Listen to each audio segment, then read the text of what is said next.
Olá, estudantes! Estamos hoje em mais um combo Curiosidade mais Aula, onde observaremos que a palavra PAN tem deixado a história da humanidade bem sacudida, tanto nos tempos antigos, tanto nos tempos atuais. Confiram comigo. E não esqueçam, se gostar desse vídeo, deixe o seu like e espalhe a ideia de estudos na web, que é o Comboist. Os primeiros registros da palavra Pan vêm ligados a uma divindade que era cultuada em algumas partes da Europa, outras partes da chamada Grécia Antiga e também em algumas regiões da Judéia, né? E também existem alguns relatos que essa divindade pagã era cultuada também no chamado Oriente Médio. Essa divindade estava ligada à fertilidade e à natureza, já que ela estava muito ligada à questão dos bosques. Em algumas passagens da própria Bíblia cristã, nós temos algumas referências à divindade Pan sem exatamente citá-la. E um momento emblemático, né, da palavra do texto bíblico, você tem Jesus levando os discípulos a Cesareia de Filipe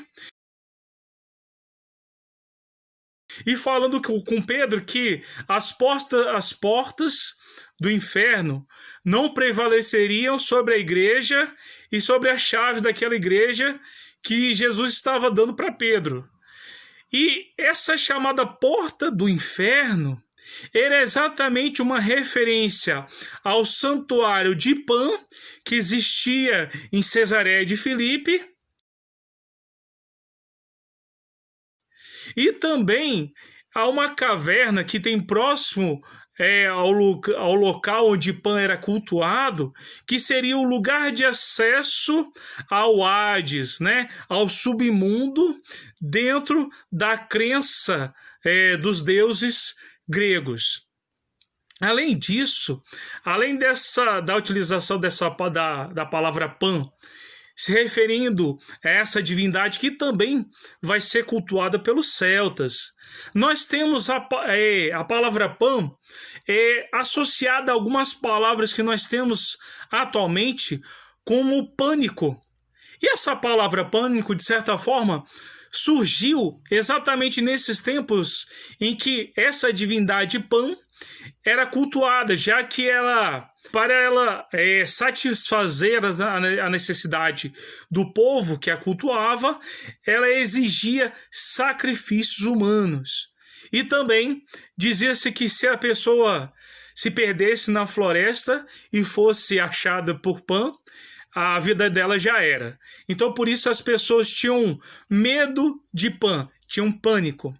Além disso, você tem registros da palavra Pan relacionadas a expressões como pan-germanismo, pan-eslavismo, pan-americano e no caso, a tradução já muda. Se antes era ligado a uma divindade, agora a palavra Pan tem a conotação de totalitário, de total, de reunião de povos. Não é? E é sobre essas situações que vamos estar falando. E um combo bônus, nós também podemos associar a palavra Pan a Tupã. Tupã estava associada aos raios, que era uma divindade cultuada pelos índios guaranis que habitavam em terras brasis e principalmente em terras do Espírito Santo.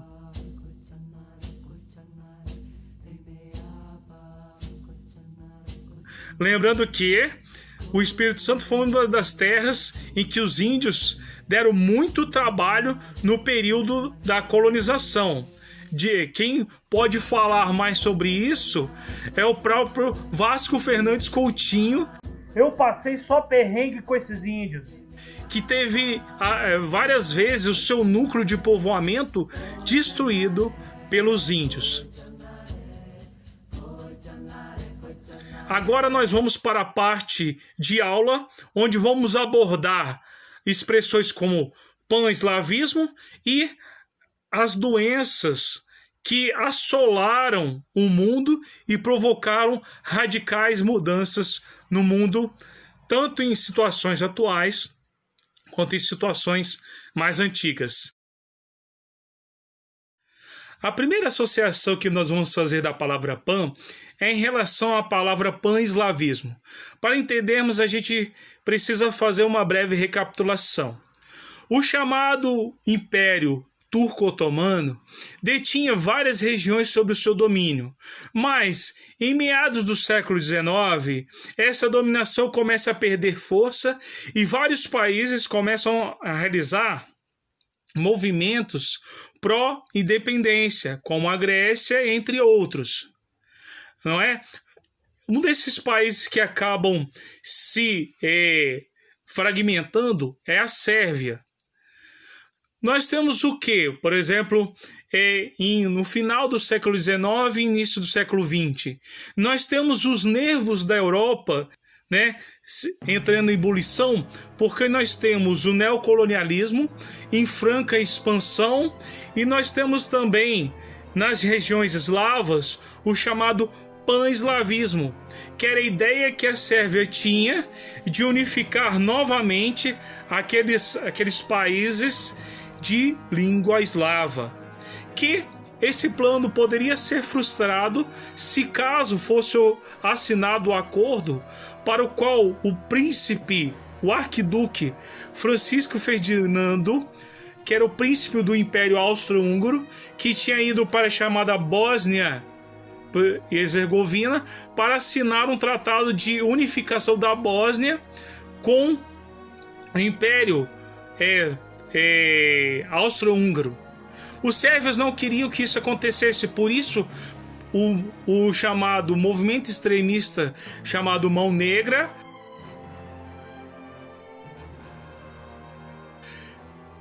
arquiteta e conclui o assassinato do arquiduque, Francisco Ferdinando. E nós sabemos que esse assassinato vai ser o estupim para se realizar a Primeira Guerra Mundial.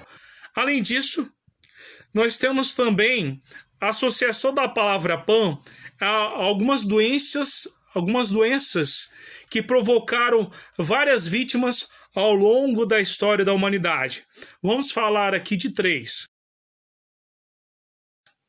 Nós temos a mais famosa, que é a chamada peste negra, que ocorreu na Idade Média, entre os anos de 1347 e entre os anos de 1349, e vitimou 1/3 da população europeia. Ela era causada pela chamada pulga, que ficava nos ratos, e como as cidades europeias nessa época eram bem precárias em relação a saneamento básico, você tinha esgoto correndo a céu aberto, e os ratos faziam suas urinas ali, e como esse rato acabava morrendo ou urinando na água, que às vezes entrava em contato com a água que era consumida dentro das casas dessa época, não é? Acabou exatamente ajudando a proliferação dessa doença na Europa na Idade Média. Além disso, nós temos a chamada gripe espanhola, que está associada à Primeira Guerra Mundial. Apesar do nome gripe espanhola, ela ganhou esse nome porque a Espanha acabou noticiando esse tipo de gripe primeiro. Mas essa gripe está associada aos campos, aos lugares de concentração durante a guerra, onde os soldados acabavam sendo vitimados por essa gripe, mas não se sabia exatamente a origem, o porquê essa gripe surgiu. Esses soldados voltavam para suas casas ou morriam ali mesmo, e os outros soldados que entrava em contato com esse soldado infectado, acabava espalhando. Essa foi uma grande pandemia, né? Que vitimou, por exemplo, aqui no Brasil, o nosso presidente da época, que era o Rodrigues Alves, não é?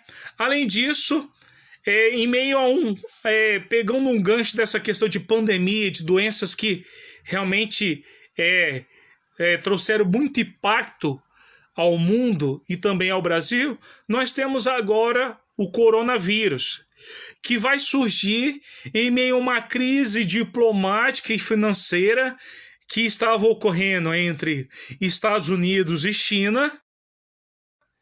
E em pleno território chinês, nós temos lá o surgimento do chamado coronavírus. Esse coronavírus que foi meio que tratado como a gripe espanhola da época do início do século XX. As pessoas não deram as devidas proporções e dimensões a essa doença, no caso da gripe espanhola, e por isso ela se alastrou e proliferou. Tanto que ela matou cerca de 2 a 3% da população mundial. Matou cerca de 50 milhões de pessoas no mundo, a gripe espanhola. E nós temos agora, em pleno momento de contágio, em pleno momento de pandemia, de alta infecção, nós temos o coronavírus. E como que surgiu essa crise diplomática entre Estados Unidos e China? Esses países vieram brigando entre si pela hegemonia econômica. Nós tínhamos, de um lado, os Estados Unidos fazendo alguns arroxos, né, e críticas à China, e de outro lado, a China despencando o valor da sua moeda para criar um efeito bola de neve na economia dos outros países, principalmente na economia dos Estados Unidos. Percebemos que essas pandemias, essas doenças estavam associadas a crises. Nós temos, no caso, de novo, né, a peste negra no século XIV, que nós temos ali um momento de transição do período feudal para o chamado Estado absoluto europeu, ou Estado moderno. Nós temos aí, no caso, também a chamada gripe espanhola, no momento em que o mundo estava vivendo várias mortes por conta da guerra, e depois viveu várias mortes por conta da própria gripe. E nós temos agora um impacto muito negativo no mundo, nas economias e nas políticas, por conta do coronavírus. Espero que tenha gostado. Espalhe essa ideia de estudos na web, que eu tenho certeza que nos próximos vestibulares aí, alguma coisa sobre essa crise entre Estados Unidos e China, que logo veio o chamado coronavírus, vai cair por aí, tá bom? Para você, caro estudante, eu indico o combo Palavra Sinceridade. Eu vou colocar aqui na descrição, porque esse combo vai explicar sobre a questão da transição da Idade Clássica para a Idade Medieval. Acompanhe na descrição.